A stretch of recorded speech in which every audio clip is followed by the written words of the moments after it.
Hello, my mercurial mercenaries. It's one of those days. It's probably one of the hottest days of the year outside. I have been out. I've had really, really decent fish and chips. And I went and sat at a little coffee shop next to the sea. And I considered my life.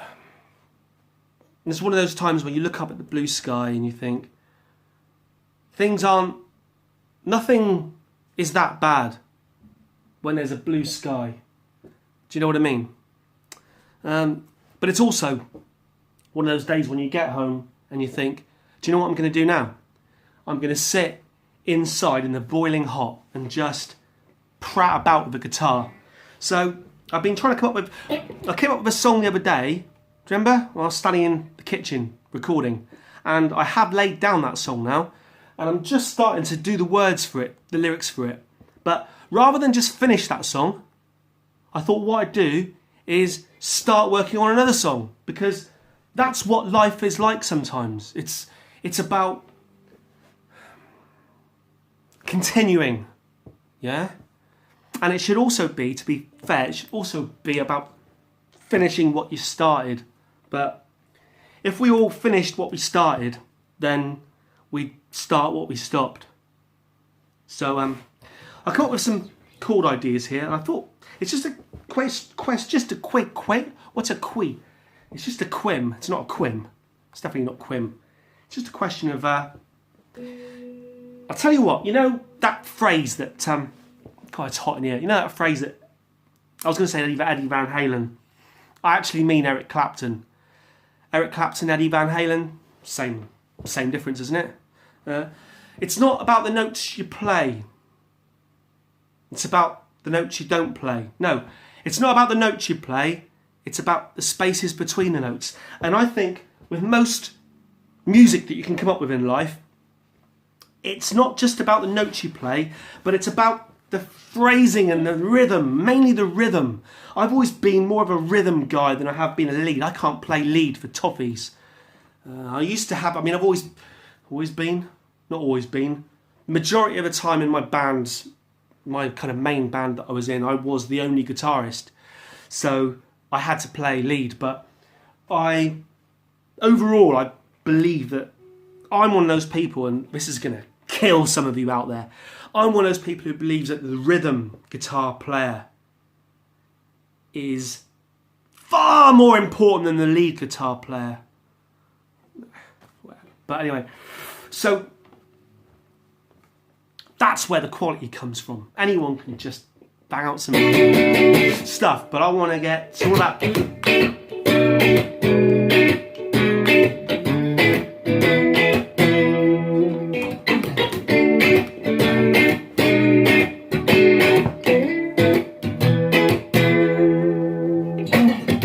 What I'm getting from this particular little chord sequence is you've got to nail the bits.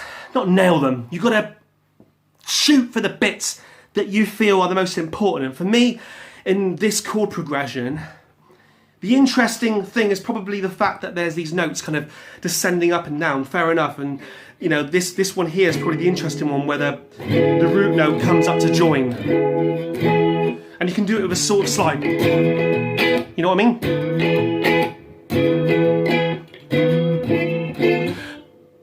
But that's not what I think is the bit that needs to be, you know, with this song. That's it. So whatever the rhythm is, it's, you know,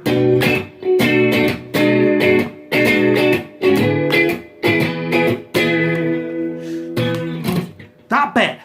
And if it needs to be shaken like a bloody choked chicken, then so be it. Do you know what I mean?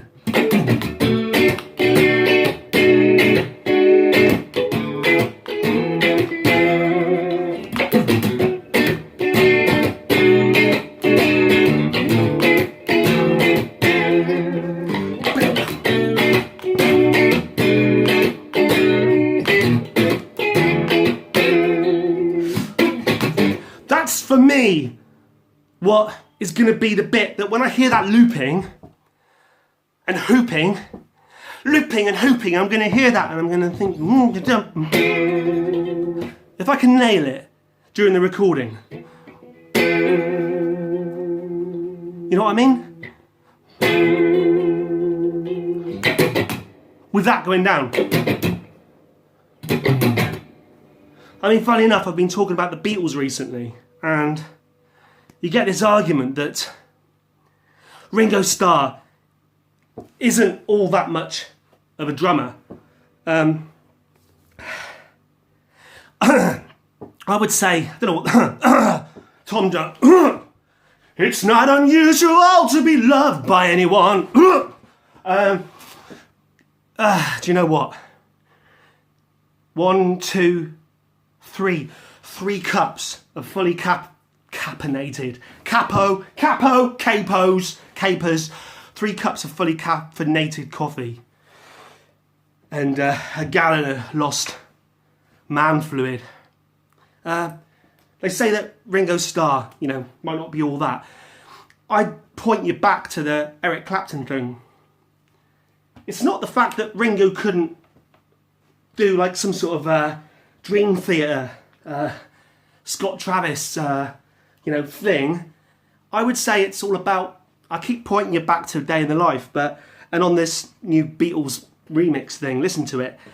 It's not about the drums that he plays, it's about just it's just the flow, the thing. So, it's, my point being, there's a point in this idea for a song that's, I'm not playing any notes. So if I'm doing that,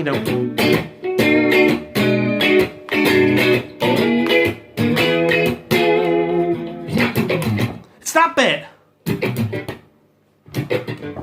How would you notate that in tab? You'd go, oh, ghost notes. It's not really ghost notes because I'm playing them, but that falling down the stairs thing.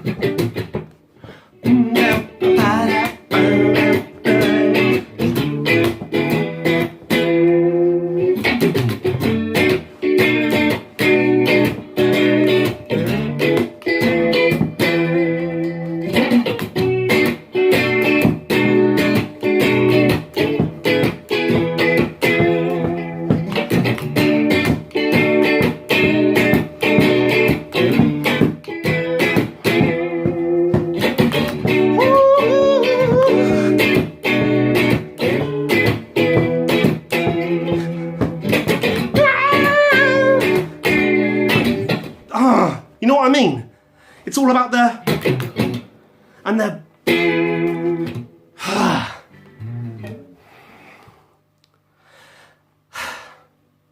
suppose if I had to put something across with my music, it's that, yes, other people can always... you can walk into any bar in the country tonight and see and hear people playing the guitar better than you will ever be able to play it. And not only that, and these people might also speak in 2 or 3 word explosions like I am right now. But that's because they'll be just as exhausted. But they'll be exhausted because they've played for 2 hours, not 3 sodding minutes. But it is hot. But the point being, just when you put someone up as being your favourite guitar player,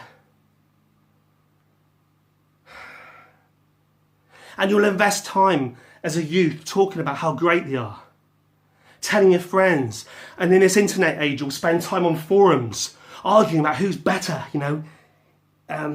is it Joe Satriani, is it Steve Vai, is it Paul Gilbert, is it Jimmy Page, was it Jimi Hendrix, is it Graham Coxon, is it Noel Gallagher, all these different people, and you'll hold them aloft because they moved you in some way. But just bear in mind, don't be so fixated on someone's musical talent necessarily, because if you go out to a bar tonight, there will probably be someone there playing better than your musical hero.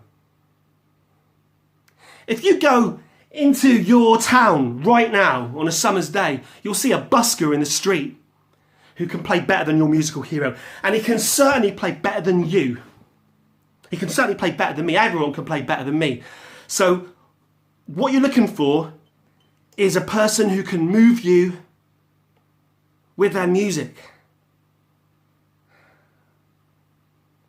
Does it have to be original music? No, people can move you with cover versions. You know, I was only having a discussion about Sergeant Pepper in the comments thread of a previous video. It's hot in here, by the way, okay? I mean, I sweat at the best of times. I could sweat if I was selling ice to the Eskimos on the coldest day of winter, but it's certainly boiling in here right now.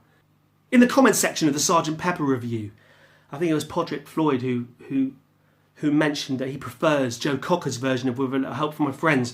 And there's something, whenever we have these conversations about, is someone with like a musical virtuoso, is someone with talent, is that more important than being someone who can move you with a song? And I would always veer onto the person who creates the song is the important person. The person who creates the song that 1,000 great musicians then move on to the next generation. The original creator reigns supreme. But you can prefer Joe Cocker's version of With a Little Help from My Friends. You can prefer Wet Wet Wet's version of With a Little Help from My Friends. Just because someone's in a bar playing a cover version of someone else's song doesn't mean that they can't also move you. Because there's something different. There's the ability to just play a song. Imagine you're just in a school assembly now and some school band's just going through the motions and playing you a song. You know, that's what meh, M-E-H, is made for. But a covers band can play a cover and they can really sell it to you. They can sell it to you. There is something to be said for that. You know, who's more important? Is it Bob Dylan for writing All Along the Watchtower? Or is it Jimi Hendrix for selling it to you? Who's more important? But my point is, the point of this pointless video is, and I'm trying to convince myself of this, if you are a creator, you do have power.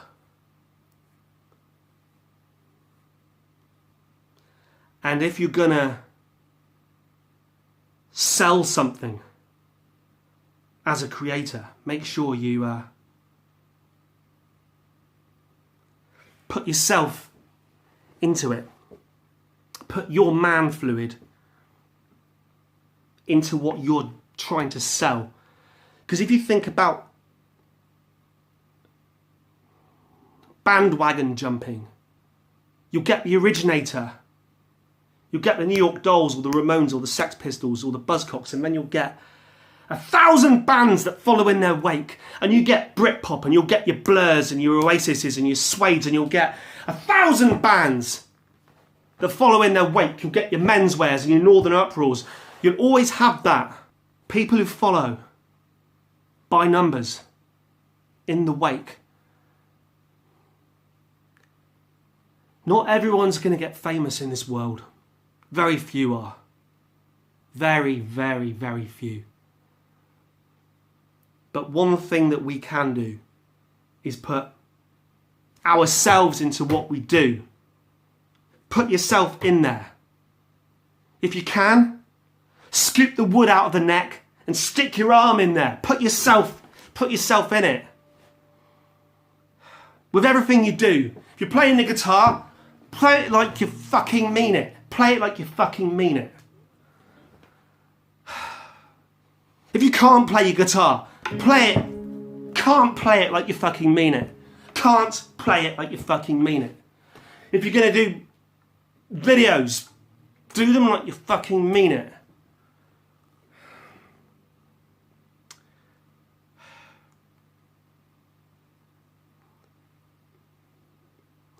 Do you think I should stop drinking caffeinated coffee? If I could wink, I'd wink. Over and out.